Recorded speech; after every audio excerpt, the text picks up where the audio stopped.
সোনা আর রূপো এই দুটির মধ্যে কিন্তু একটা গভীর পার্থক্য রয়েছে। তেমনই সাজেশন আর সুপারহিট সাজেশন কিংবা কমন সাজেশন এই দুটোর মধ্যে পার্থক্য রয়েছে। তোমাদের সবসময় বলে আসছি বিভিন্ন অভিজ্ঞ টিচারের তৈরি সাজেশন।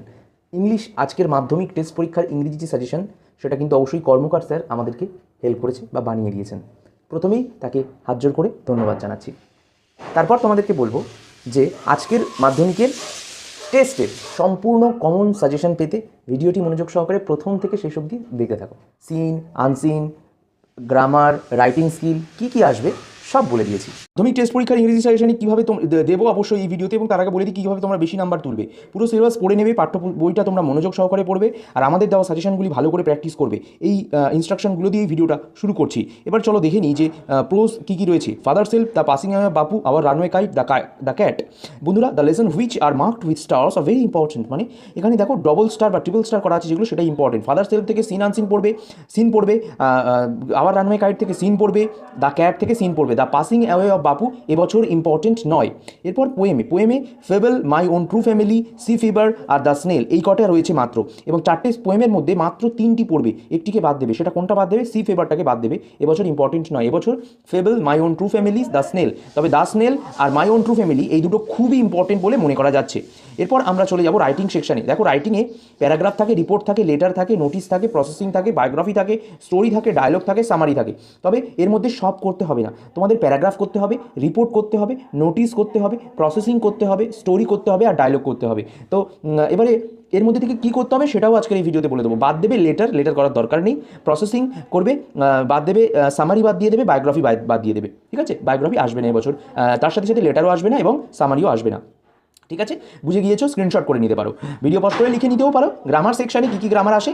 আর্টিকেল আসে, প্রিপোজিশন আসে, tense and right form of the verb আসে, ফ্রেজাল ভার্ব আসে, জয়নিং সেন্টেন্স আসে, স্প্লিটিং অফ সেন্টেন্স আসে, ভয়েস চেঞ্জ আসে, ন্যারেশন চেঞ্জ আসে, ডিগ্রি চেঞ্জ আসে, ট্রান্সফরমেশন অফ সেন্টেন্স আসে, interchange of parts of speech আসে। এবার আমি বলি, তোমাদেরকে এগুলো শিখতে গেলে তো অনেক দিন সময় লাগবে, কিন্তু যারা একেবারেই শিখতে পারোনি বা জানো না এগুলো করতে, তাদেরকে একটা কথা বলি ছোট্ট করে, টেস্ট পেপার বা কোশ্চেন ব্যাংক সলভ করো তোমরা। যেগুলো আছে সেগুলো হুবহু সলভ করতে থাকো। এই কদিনে যেটুকু হয় সেটুকুতেই কিন্তু তোমরা ভালো মার্কস পেয়ে যাবে। এটার কারণ গ্রামারের কোনো সাজেশন হয় না, যারা দেয় সেগুলো কমন আসে না।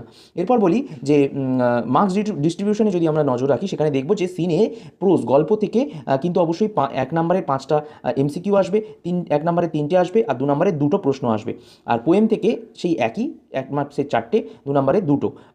আনসিন থেকে 1 নম্বরের 6টা আর 1 নম্বরের 6টা আর 2 নম্বরের 4টে।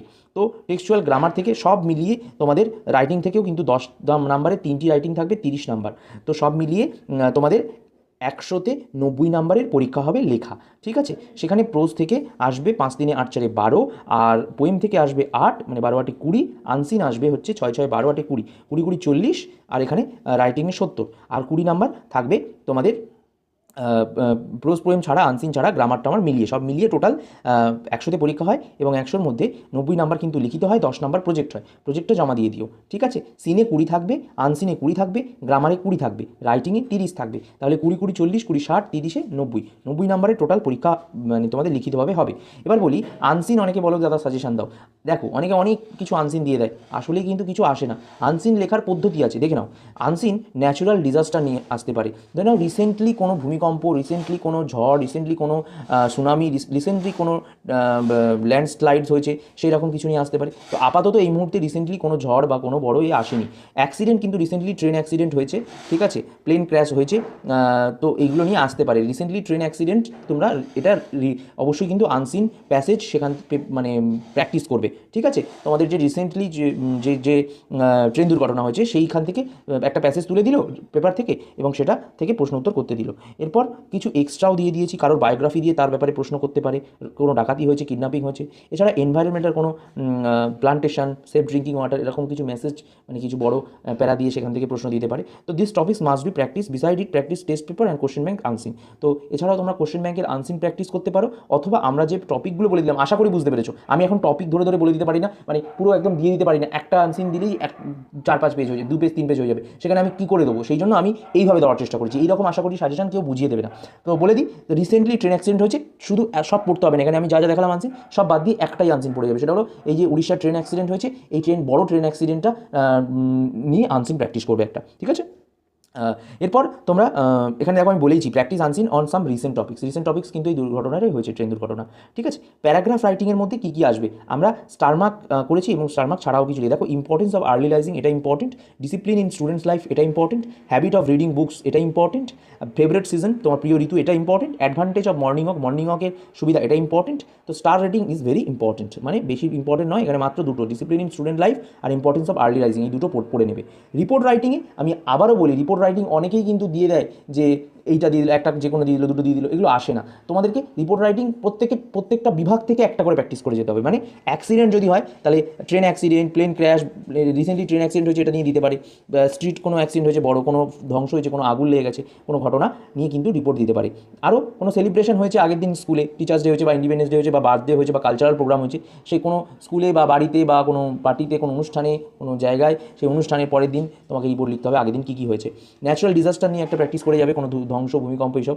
আর অন্যান্য যদি করো তাহলে রবারি, কিডন্যাপিং আর ব্রোকেন আউট, কোভিড-19 নিয়ে একটা প্র্যাকটিস করে যেতে পারো। বাট আমি আদারওয়াইজ আমি কিছু বলবো না। ট্রেন অ্যাক্সিডেন্ট এবং সেলিব্রেশন প্রোগ্রাম, এই ট্রেন অ্যাক্সিডেন্টের রিপোর্ট আর সেলিব্রেশন প্রোগ্রাম, কোনো উৎসব উদযাপিত হয়েছে তার পরের দিন তোমাকে রিপোর্ট লিখতে হচ্ছে, এইরকম টাইপের কিন্তু অবশ্যই প্র্যাকটিস করে যাবে। এরপর বলি যে প্রসেসিং রাইটিং কী কী আসবে, হাউ স্যানিটাইজার ইজ মেড, কী করে স্যানিটাইজার তৈরি করে, দ্য প্রসেসিং অফ মাস্ক কী করে তৈরি করে, প্রিপারেশন অফ ফিনাইল কী করে তৈরি করে, ওআরএস কী করে তৈরি করে, আর সোপ, সাবান কী করে তৈরি করে। ঠিক আছে, আর ম্যাগাজিন কী করে তৈরি করে ছাপে, রেন, বৃষ্টি কী করে হয়, মাস্টার্ড অয়েল কী করে তৈরি করে, ম্যাঙ্গো পিকেল, আমের আচার কী করে তৈরি করে, নিউজ পেপার কী করে তৈরি হয়, এইগুলো কিন্তু টপিকগুলো ভেরি ইম্পর্টেন্ট। তাও আমি বলবো যেগুলো স্টার করে দিয়েছি, নিচেগুলো তোমরা না পড়লেও চলবে, উপরেগুলো দেখো স্টার করে দিয়েছি, এগুলো কিন্তু পড়বে বেশি করে। ঠিক আছে, স্যানিটাইজার কী করে তৈরি করে, প্রসেসিং অফ মাস্ক কী করে তৈরি করে, প্রিপারেশন অফ ফিনাইল কী করে তৈরি করে, ওআরএস কী করে বানায় এবং সোপ, সাবান কী করে বানায়। ঠিক আছে, এরপর বায়োগ্রাফি রাইটিং তোমাদের বললাম এবছর আসবে না, তাও আমি বলি তোমার বায়োগ্রাফি রাইটিং ইম্পর্টেন্ট এবছর নয়, তাও তোমাদেরকে বলছি যে যদিও দেয় বানিয়ে লিখে দেবে, পয়েন্ট তো দেবে। ঠিক আছে, হি সি ইউজ করে, মেয়ে থাকলে সি আর ছেলে থাকলে হি।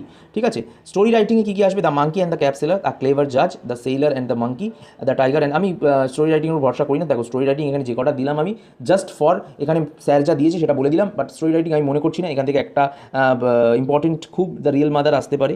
ঠিক আছে, বুদ্ধা অ্যান্ড দ্য মাদার এরকম আসতে পারে কয়েকটা দুটো, বা কিন্তু আমি একেবারে 100% স্টোরি রাইটিংয়ের উপর ভরসা করতে পারছি না। ঠিক আছে, তাও তোমরা এগুলো প্র্যাকটিস করবে। ডায়লগ রাইটিংয়ে আমি এখানে দেখো দিয়েছি 5টা দিয়েছি, 5টাই আসবে, মানে 5টার মধ্যে থেকে যে কোনো আসবেই আসবে। তো 5টার মধ্যে থেকে যে কোনো আসবেই আসবে, এটা কেউ আটকাতে পারবে না। ঠিক আছে, এই 5টা অবশ্যই কিন্তু প্র্যাকটিস করে যাবে। ঠিক আছে, এই ছিল মাধ্যমিকের টেস্টের ইংলিশ সাজেশন। তো সবাই কিন্তু অবশ্যই পরের ভিডিওর জন্য অপেক্ষা করো, আর অবশ্যই এই সাজেশনটিকে প্র্যাকটিস করো, বিশ্বাস করে আমি তোমাদেরকে ভরসা দিচ্ছি। ইংলিশে যদি 90% না পাও আমার কিন্তু অবশ্যই তোমরা পরে আমার চ্যানেল আনসাবস্ক্রাইব করে দিও, বা অন্যান্য আমাকে তোমরা পার্সোনালিও আমাকে বলতে পারো যে দাদা তোমার সাজেশন মেলেনি, এবং আমি তোমাদের কাছে ক্ষমা চেয়ে নেবো হাত জোর করে। কিন্তু অবশ্যই আমি বিশ্বাস করো বন্ধুরা, এই সাজেশনটি খুব কষ্ট করে বানানো হয়েছে, খুব কষ্ট করে জোগাড় করা হয়েছে, প্র্যাকটিস করো।